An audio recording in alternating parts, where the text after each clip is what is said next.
வணக்கம் மக்களே. விஜய் ஜனநாயகன் இன்னைக்கு வந்து ஜான் 21 நெக்ஸ்ட் இயர்னு சொல்லியிருக்காங்க. அன்றைக்கி தான் தீர்ப்பு. அதுக்கப்புறம் படம் என்ன எப்போ வரும் அது ரிலீஸ் டேட் சொல்லுவாங்க. அது சினிமா சைட். விஜய் வந்து அந்த கரூர் ஸ்டாம்பேட் அந்த சம்பவத்திற்காக இன்றைக்கி வந்து சிபிஐ ஆஃபீஸ் டெல்லிக்கு போயிருக்காரு.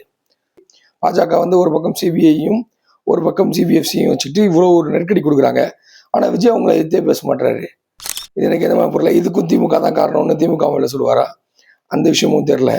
அண்ட் தென் பார்த்தீங்கன்னா, சரி விஜய் தான் பேசல அப்படின்னா விர்ச்சுவல் வாரியர்ஸ் எல்லாரையும் கெட்ட வார்த்தையில் அப்யூஸ் பண்ணுறது, இந்த மாதிரி விஷயங்களை தொடர்ந்து பண்ணிருக்காங்க. அவங்க வந்து இந்த இந்த விஷயங்களுக்கு எதுவுமே பண்ணாமல் பாஜகவை கண்டிக்காமல் பேசாமே இருக்காங்க.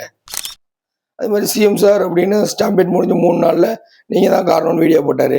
ஆனால் இப்போது பிஎம் சார் நீங்கள் என் படத்தையும் தடுக்கிறீங்கன்னு ஒரு வார்த்தை பேச மாட்டாரு. இல்லை டெல்லி விஷயங்கள், டெல்லி கூட சிபிஐ ரொம்ப அதை பற்றி பேசக்கூடாது அப்படின்னு விஜய் நடிச்சதாலும் உங்கள் படத்தை தடுக்கிறாங்கல்ல, ஏதாவது ஒரு வார்த்தை, ஏதாவது ஒரு அறிக்கை.